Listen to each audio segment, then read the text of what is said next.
Assalamualaikum warahmatullahi wabarakatuh. Perkenalkan, nama saya Nur Halisma, mahasiswa Universitas Muhammadiyah Mataram, Fakultas Keguruan dan Ilmu Pendidikan, Program Studi Pendidikan Sekolah Dasar dengan NIM 20240110810160. Pada kesempatan kali ini saya membuat video observasi sebagai bagian dari pemenuhan tugas mata kuliah Pendidikan Kebinekaan Global.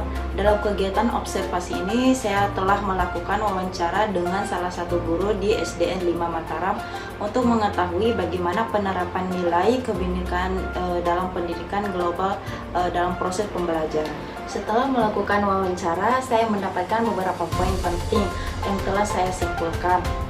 Nah, di sini Ibu Wali kelas menanamkan sikap menghargai perbedaan melalui pelajaran PKN dan pembiasaan sehari-hari. Anak-anak diajarkan untuk tidak membeda-bedakan teman dan selalu menghargai keberagaman. Nah, yang kedua, beliau mengadakan kegiatan kunjungan ke Museum NTB agar siswa melihat langsung keberagaman budaya daerah. Nah, dari kegiatan itu siswa mencatat dan mengenal berbagai budaya di Bima, di Dompu, Sumbawa, dan Lombok. Yang terakhir itu tantangan utama adalah membiasakan siswa agar tidak mengejek atau membuli teman. Untuk mengatasinya, guru memberikan pengertian secara terus-menerus dan berulang agar nilai menghargai perbedaan semakin tentram. Untuk lebih jelasnya silahkan tonton video hasil wawancara yang telah saya susun. Semoga video ini memberikan wawasan dan bermanfaat bagi kita semua. Selamat pagi, terima kasih atas waktunya. Saya mahasiswa semester 3 dari Universitas Muhammadiyah. Ingin wawancara itu terkait dengan penerapan pendidikan global. Jadi ada dua pertanyaan yang saya bagaimana sih peran ibu sebagai wali kelas dalam menunjukkan sikap menghargai perbedaan dan keberagaman di kelas? Kalau peran menghargai keberagaman yang di kelas ya kan, karena kita juga kan belajar PKN ya, istilah.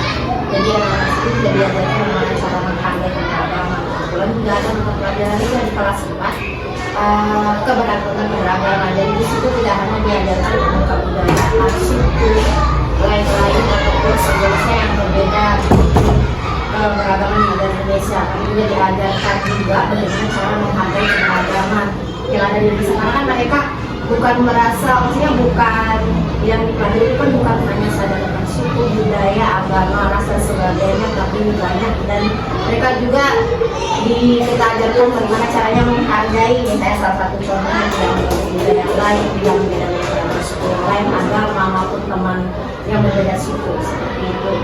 Kalau untuk selain di luar pelajaran, misalnya kita sering memberikan pemahaman kepada anak-anak bahwa kita di sekolah ini, walaupun kita, misalnya di sekolah ini kan ada yang dari di daerah lain, misalnya dari Bima, Sumbawa, Lombok juga.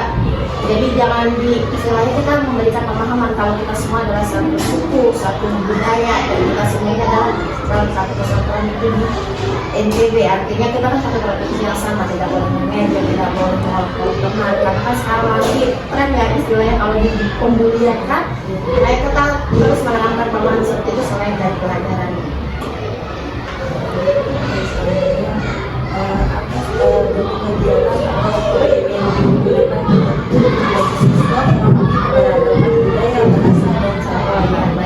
Kebetulan di kelas 4 itu selain kita di dalam kelas belajar tentang keberagaman, kita juga kemarin sempat ke kelas museum.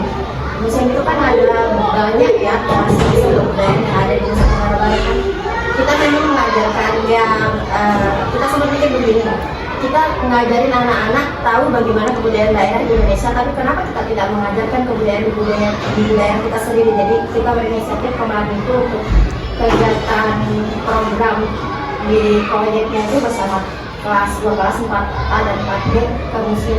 Di sana anak-anak mencatat berbagai macam keberagaman yang ada di wilayah Nusa Tenggara Barat, misalnya yang dari Dompu, dari Bima, Sumbawa, Lombok, dan sebagainya. Apa terbesar dalam membimbing murid agar menerima perbedaan dan bagaimana Ibu mengatasi tantangan tersebut? Kalau tantangan terbesar sepertinya tidak terlalu tidak terlalu terlihat karena mereka kan di sini juga paham ya kebudayaan mereka sendiri, khususnya yang di Lombok ya. Jadi kalau untuk tantangan masalah keberagaman tidak ada, cuman yang menjadi permasalahan di sekolah itu saling menghargai antara satu dengan yang lain, itu aja. Dengan cara tadi kembali lagi kita sebagai guru tidak hanya satu kali dua kali kita memberikan pemahaman, tapi itu harus dilakukan secara terus-menerus dan berulang. Itu aja sih tantangannya, menghargai sesamanya mereka. Itu terima kasih. Jadi itu saja wawancaranya. Dan terima kasih atas waktu dan penjelasannya, informasinya yang diberikan sangat membantu bagi studi saya. Semoga kegiatan pembelajaran di kelas